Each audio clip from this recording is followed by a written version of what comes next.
comes through to do the work. So the team of human-powered health.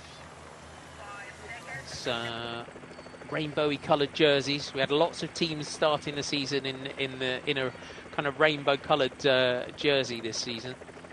Yeah, definitely been some very, very similar types of jerseys, but you just saw there Ellen van Dijk just putting it into the right-hand gutter as the wind was coming from the left-hand side to try and get some injection of power into that chasing group to bring this quartet back at the moment. Try and bring a couple of the other teams to help with that chase, because there was a moment where we saw this quartet, they had a little lull, they were kind of looking at each other, there was no real cohesion, but I think now we've dipped under that 10 kilometre to go mark, all got themselves together well, and all riding through and off at the moment. They are working well together, our leading quartet here. And Christine Majerus is a rider that comes into this race for Team SD Works on strong form, does the Luxembourg national champion. Let's have a little look back at our chasing group here as riders just try and get themselves back into the mix here. So there's Lily Williams wearing 36 for Human Powered Health, just getting herself back in there. So this is Group 2. Nina Kessler also in there, as well as Femke Gerritske for Park Hotel Valkenburg. It looks like Sarah Roy has potentially had a bad crash today too, so great to see. You can just see from her legs. Great to see her back up if she has suffered a crash today, Marty. She's taking a bit of paint off, she's saying. She's a tough Aussie, Sarah Roy, and she'll just take a little bit of paint off. She'll back up. Yeah, absolutely. No bother, no bother.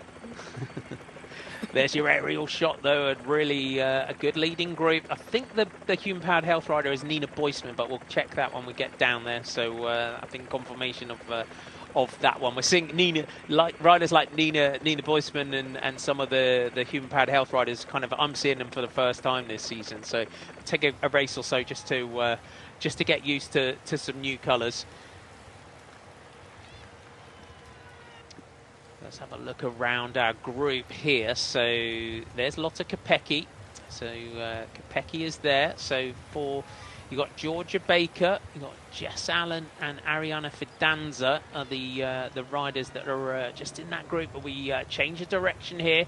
11 seconds is the gap. It is Nina Boisman. So Sarah Roy of Australia, Nina Boisman of Human Powered Health, Anuska Costa of Jumbo Visma in the yellow, and Christine Majerus wearing that red, white and blue Luxembourg national champions jersey. Nina Boisman, of course, new signing for Human Powered Health, as we said, going across to that team from Team Park Hotel Valkenburg. That team has developed so many strong riders over the years at Park Hotel Valkenburg, and it's a great opportunity for Nina.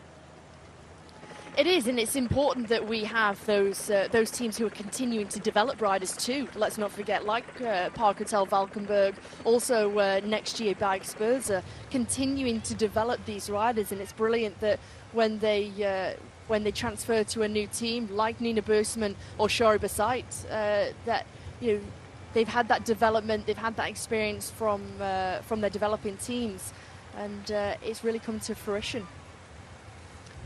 It is indeed. Just have a look. So Julia Borgström wearing 161, talking about Team Next G. So the young Swedish rider, Julia Borgström, is in there. And Eleonora Gasparini wearing 183 for Valcar. She's got a good finish on her as Gasparini made that leading group. Did Gasparini, former European under-23 champion. Sarah Roy just has a word with Nina Boisman as she comes through here.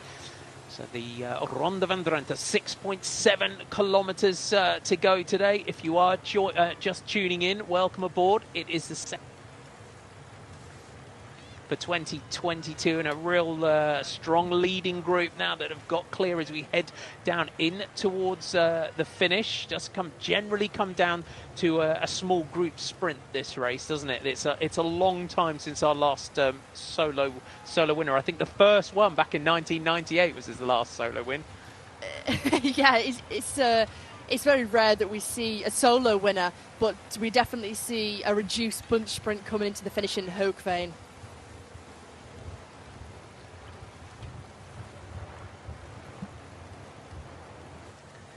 So Loos Aderest is also on the back of that group there for the Netherlands. So she's a rider who, absolutely, she's a rider who people really need to be careful of coming into the finish here, Loos Aderest. She's in the Dutch jersey, the orange Dutch Federation jersey, and only 2 weeks ago was crowned the UCI Cycling Esports World Champion on Zwift, and had a very, very strong winter racing in the Zwift Racing League.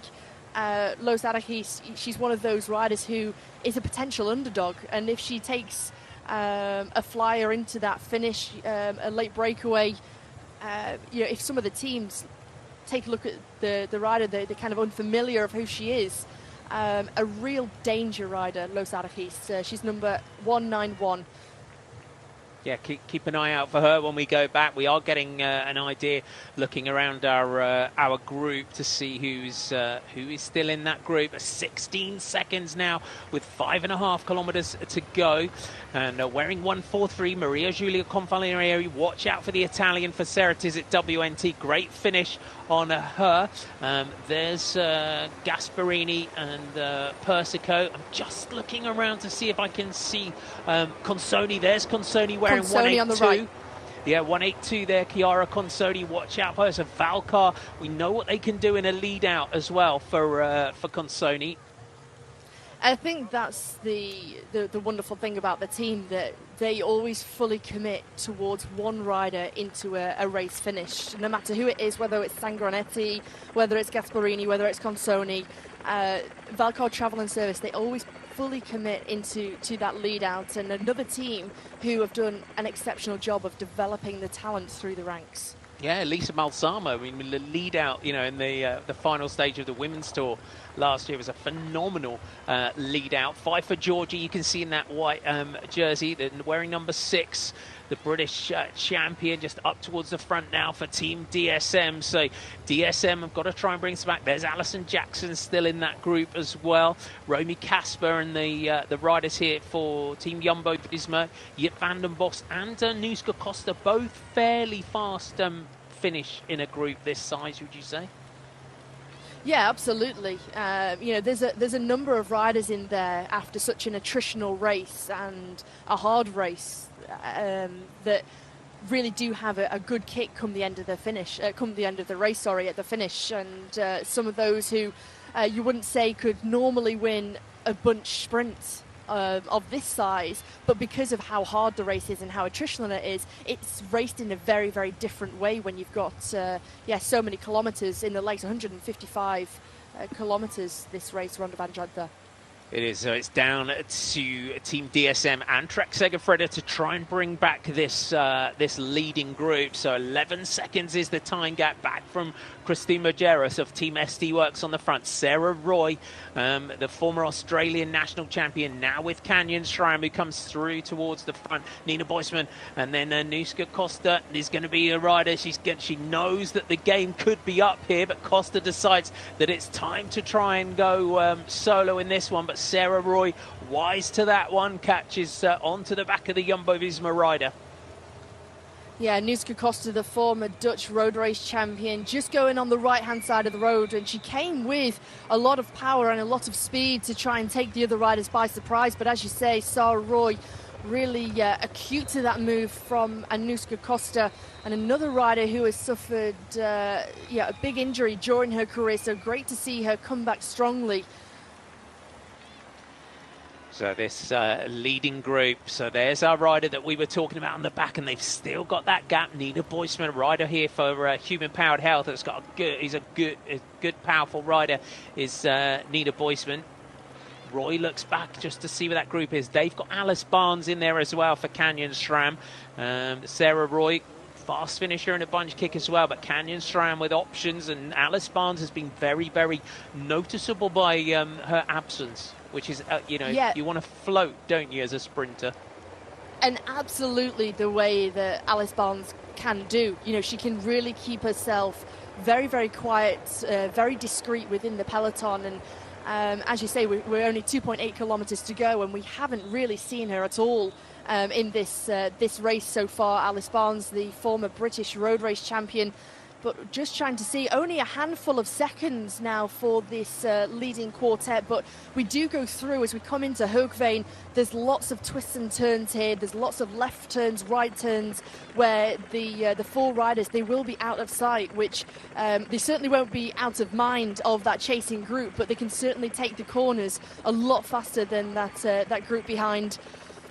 Look at the power, though, out of that corner, and from even from big aerial shot as Costa goes again. I was literally about to say it was Ellen van Dijk on the front, and it is. Costa goes again out of that corner, and it is taking the big power of Ellen van Dijk to try and get this one back. But look at Anuska Costa out of these corners as Trek Segafredo just try to bring this one back up. They have got the world champion in Elisa Balsamo, who they're looking to try and deliver to the victory here. We're heading towards the Flamme Rouge, and it is taking the big power of Ellen van Dijk to try and pull it back, and you can see the riders struggling to try and stay with her at the moment, the DSM riders.